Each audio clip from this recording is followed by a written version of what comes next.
faut pas faire ça. Ah non, ça faut pas le faire. Bonjour et bienvenue à l'Académie du Gros Son. Moi c'est André. Et moi c'est Gérald. Alors aujourd'hui on va vous aider parce que beaucoup de débutants nous disent voilà ils ont du mal avec leur mix. Souvent ils mixent et le résultat est un peu flou, un peu bof, ils se demandent pourquoi. Et on a ressorti 3 choses qu'on voit couramment qui serait bien d'avoir en tête, en tout cas qu'il faut plus faire pour plus tomber dans ce cas de figure. Avant de vous expliquer ces 3 choses, qu'est-ce qu'on peut faire de cool? Alors tu peux comme d'habitude t'abonner, mettre un like si tu veux, mais surtout tu peux mettre un petit commentaire si jamais tu as une question, si jamais tu veux dire juste tiens c'est cool vos vidéos, et après tu laisses ton commentaire, tu peux aller aussi sur notre site qui est academiedugrosson.com/bonus, parce que si jamais c'est pas encore fait, tu peux t'inscrire là-dessus à notre mailing list, à notre liste de mails, enfin voilà comme tu veux le dire en français, pour recevoir plein de cadeaux, plein de bonus vraiment cool. Par exemple un petit tableau de fréquences qui t'aide à commencer tes mix un tout petit peu plus sereine, un tout petit peu plus en confiance par rapport à tes moves de EQ. Allez, on passe tout de suite à la vidéo d'aujourd'hui. La première des 3 erreurs qu'on voit souvent, ce serait quoi, Gérald? La première chose qui est une erreur courante quand on est débutante, c'est de un peu mélanger le fait de mixer et vraiment y aller et rester focus sur son mix et commencer à tester, expérimenter plein de choses. Yes. Je m'explique. Quand on mixe, c'est un peu comme si on faisait le concert de sa vie devant 3 millions de personnes. C'est déjà un gros concert. Donc à ce moment-là, on y va, on fait son concert. On va directement au but. C'est pas le moment, par exemple, si on est guitariste, de commencer à jouer avec un ampli guitare qu'on vient d'acheter le matin, qu'on n'a jamais réglé, ou de commencer juste pendant le concert à monter son pédalboard de pédale. C'est pas le moment. À ce moment-là, c'est de faire le concert. Si je reviens à l'idée du mix, parfois on sent dans les mix et que c'est un souci de débutant, c'est qu'on perd le focus ou qu'on va pas là où il faut aller parce qu'on commence un petit peu à expérimenter des choses, à tester, à se dire tiens, d'habitude je mets cette reverb là, je sais que ça fonctionne bien, mais aujourd'hui je vais mettre une autre reverb que je connais pas du tout et je commence à faire un peu tout n'importe quoi, à me perdre, à avoir une reverb mais le résultat va sûrement être boueux ou, voilà, ou ce genre de choses. Donc la solution à ça, elle est évidente, c'est qu'à un moment il faut scinder le mix et l'apprentissage des nouveaux outils et des nouvelles techniques. Ça, c'est quelque chose qui va vraiment vous aider à plus tomber dans ce travers. Parce que c'est important, on perd vite le focus. Quand on est entraîné, qu'on est un petit peu plus expérimenté, on sait mixer très vite et on sait que le fait d'aller plus vite, ça évite de nous faire prendre des chemins souvent qui nous font nous perdre. Et le fait de vouloir apprendre, c'est tout à fait naturel et c'est plutôt positif parce qu'il faut essayer des choses, pas toujours refaire les mêmes trucs, mais il y a un moment pour ça et ça, c'est le moment de le faire peut-être en faisant une itération du mix, une deuxième version du mix. Ou à un moment de se dire tiens je vais me mettre à tester 3 plugins qui font la même chose sur un son et je vais commencer à apprendre ces plugins là mais pas dans le mix que je suis en train de faire. Pour ma part par exemple, je prends de temps en temps des petits bouts, 1 heure ou 2 où je ne fais que de l'exploration, où je travaille. Par exemple c'est le moment où je sais que j'ai un nouveau plugin dans ma bundle que je paye tous les mois, tiens je l'installe. À ce moment-là, je prends peut-être une petite demi-heure de juste l'ouvrir, lire un peu le manuel, l'essayer sur un truc ou deux, j'ouvre peut-être mon dernier mix, donc pourquoi pas le faire dans un mix sur lequel tu travailles, mais pas au moment où tu vas vraiment obtenir un résultat. Et j'ai remarqué que depuis que je fais ça, en fait je fais ça depuis plus ou moins le début de ma carrière, parce qu'on nous a enseigné ça un peu comme ça aussi à l'école et c'était vraiment cool, c'est que au moment où il est temps de mettre cet outil en pratique, je sais où je vais aller avec. Je sais ce qu'il est capable de faire, en tout cas plus ou moins. J'ai déjà un tout petit peu une certaine photo. Bon, photo sonore, ça ne veut pas dire grand-chose, mais j'ai une petite idée dans ma tête du son que ça peut impacter un élément, parce que j'ai déjà entendu au mode analyse. Par contre, au moment du mix, j'analyse un problème et je cherche tout de suite une solution. Et donc j'ai 2-3 solutions qui m'arrivent comme ça, de manière assez instinctive, dans le sens où j'ai déjà fait tous ces choix-là plein de fois dans le passé. Donc je sais que c'est des choses qui vont fonctionner. Et c'est à ce moment-là que je me dis, je vais plutôt privilégier ça, ça ou ça. Mais je commence pas à me dire, est-ce que ce nouveau outil peut, par magie, solutionner mon problème aujourd'hui? Tout ça étant dit, n'hésitez pas évidemment à explorer, à expérimenter, ça on vous le dit aussi très souvent. L'important ici, c'est juste qu'il faut scinder le moment travail et le moment expérimentation. On interrompt le programme d'aujourd'hui pour 2 secondes. Savais-tu que on a un lien affilié chez Thomann. Thomann est un vendeur en ligne de tout ce qui est qui touche à la musique, donc forcément tout ce qui est matériel, mais même des instruments et tout ça. Si tu achètes chez eux et que tu passes par notre lien, en fait ça ne te coûte rien du tout et nous on touche un petit quelque chose. Donc ça veut dire que chaque fois que tu fais un achat, tu cliques sur le lien qui est dans la description et puis tu peux aider ta chaîne que tu adores tant. Sur ce, retour à la vidéo d'aujourd'hui.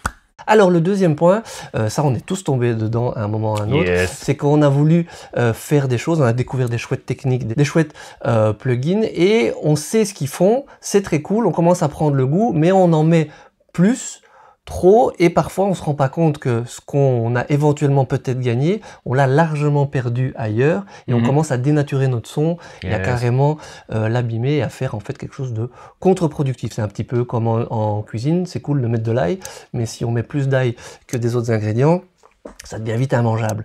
Et là, on se retrouve de nouveau avec des mix un petit peu flous et qui sonnent pas ouf. Ça, c'est un petit peu abstrait peut-être comme ça. Donc, on vous a, en tout cas, Maître André vous a concocté deux exemples avec pas trop d'ail pour voir comment vous allez pouvoir mixer vos plats dans le futur. Enfin, vous m'avez compris. Donc ici, dans ma petite cuisine, là, ce sera des exemples du coup avec beaucoup trop d'ail et de sel et de ce que tu veux, de la sriracha. Et du coup, on ne perçoit plus que ça. C'est dur à dire ça. C'est dur à dire sriracha. Donc, par exemple, ici, j'ai une basse. Alors, ce que Gérald vous disait tout à l'heure, moi, le mot qui me vient en premier en tête, c'est solidité. Okay. Souvent, quand on met un peu trop de quelque chose, un peu trop d'un traitement, on enlève une sorte de solidité, une présence bien claire et nette d'un élément dans un mix. Et pour la plupart des éléments, en tout cas les éléments principaux, comme les grosses caisses claires, voix, basse, toutes ces choses qui construisent un peu la plupart de ton mix, c'est tout de suite un peu problématique. Ici, j'ai une basse. Dans notre morceau, les astres, le morceau tel quel, enfin ici la partie riff sonne comme ça.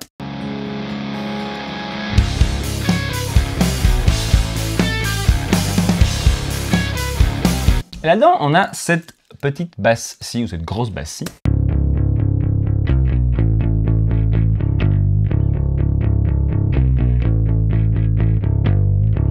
Et on est bien d'accord que cette basse a une sorte de solidité. Elle est bien droite, elle est bien au milieu, elle prend beaucoup de place. Et chaque note a une sorte d'impact, a une sorte de peut-être droiture. Elle bouge l'air, vraiment, on sent un mouvement et une présence, pour le monter un meilleur mot ici. Ici, je parle pas de la présence dans les aigus, je parle vraiment de la présence d'un son dans un contexte. Cette basse est solide. Par contre, elle est très mono. Je vais faire réécouter.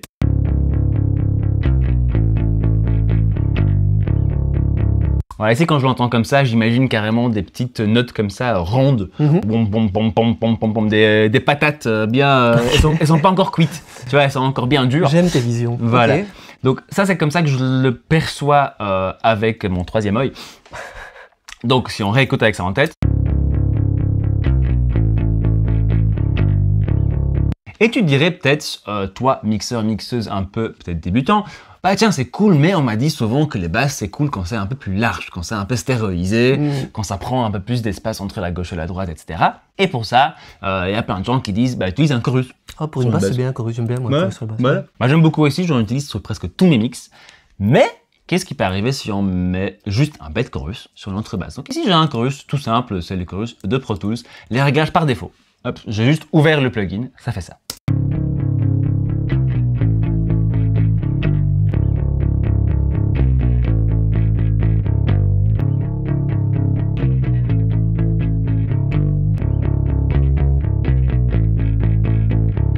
On est bien d'accord, on a réussi ici notre vie. La basse est bien large et elle prend, voilà, il y a des choses qui se passent maintenant, elle est plus intéressante, elle a l'air cool, mais, et là tu vois où je vais en venir, réécoute un peu et écoute la solidité de la note. Est-ce que c'est encore des patates bien pas cuites? Ça veut rien dire ça, et j'espère que ça t'aide, mais si ça t'aide pas, c'est pas grave. Donc écoute bien la solidité, écoute bien à quel point ces notes ont de l'impact, de l'énergie, et surtout à travers les différentes notes. Alors, je vais faire écouter avec son.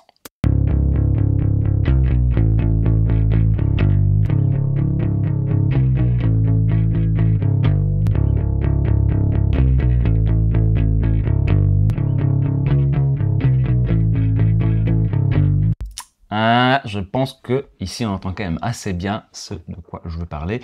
Cette basse tout de suite, elle devient floue. Elle devient un peu imprécise. Elle est en effet stéréo, elle est un peu entre à gauche et à droite, mais elle n'est plus, on peut plus pointer du doigt, elle se trouve ici, elle a une sorte d'impact. Je vais ramener à ça aussi la batterie, comme ça vous pouvez l'entendre un peu dans un contexte.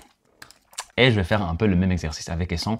Écoute bien comment cette basse se marie avec la batterie, comment est-ce qu'on entend bien les notes jouées, et surtout est-ce qu'elle tient le bas. L'idéal, ce serait qu'elle nous donne un gros bas bien précis, bien cool, et qui fait un peu danser, qui fait un peu bouger. C'est le principe. Donc, Voici cette basse avec et sans ce chorus, mais avec la batterie cette fois-ci.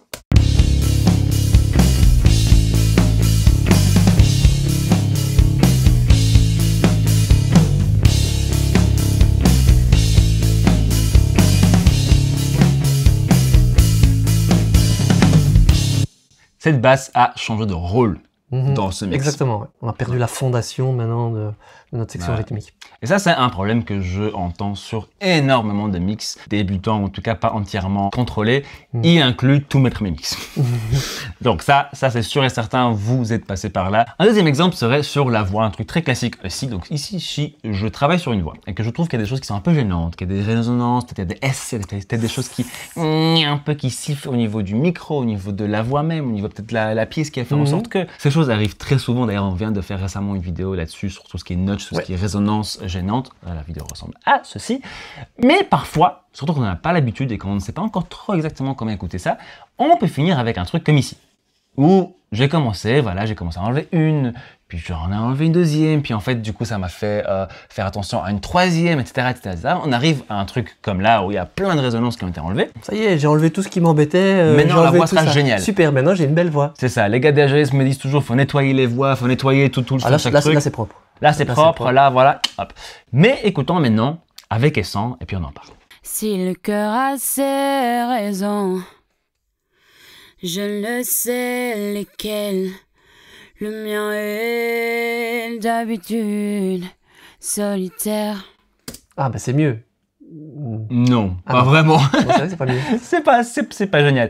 Ce que tu entends, j'espère ici, c'est que cette voix d'un coup, on dirait de nouveau qu'il y a un chorus, ou qu'il y a quelque chose, je sais pas, il y a quelque chose qui s'est passé, ou alors c'est devenu un MP3 de mauvaise qualité. Voilà, il y a un truc qui va pas, il y a des choses qui manquent, il y a des trous dans le son. Si le cœur a ses raisons, je le sais lesquelles.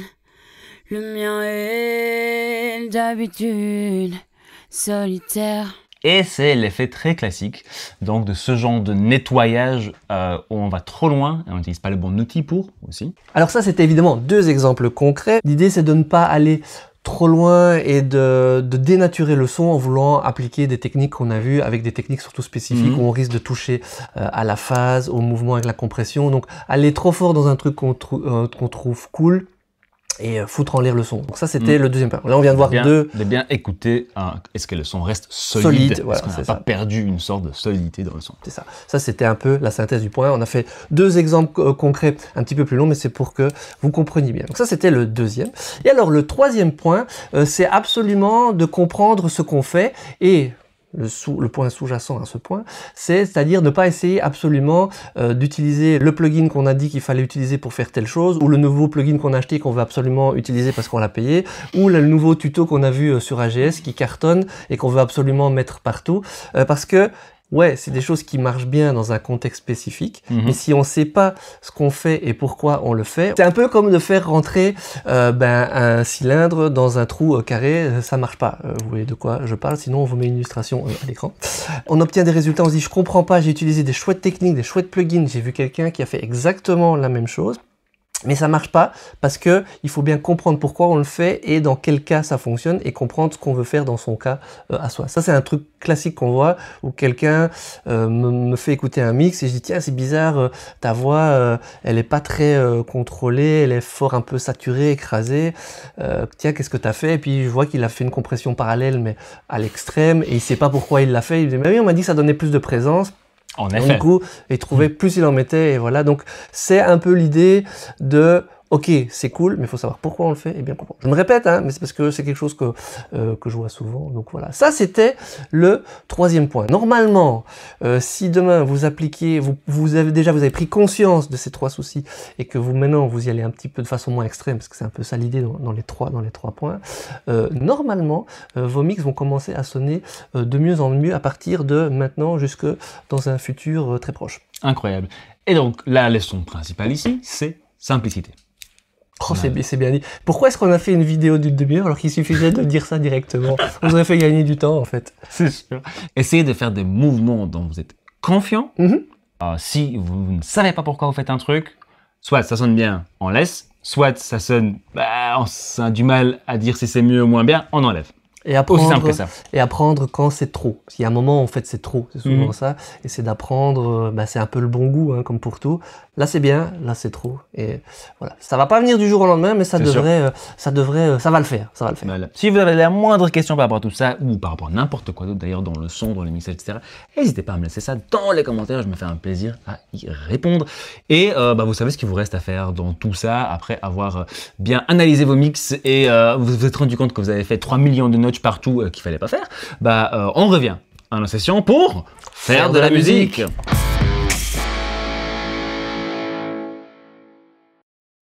T'es encore là? Toi, t'es vraiment un fan. Bon, j'ai un concours pour toi. Alors, j'ai une personne là derrière. Le premier qui me dit, c'est le frère de quelqu'un.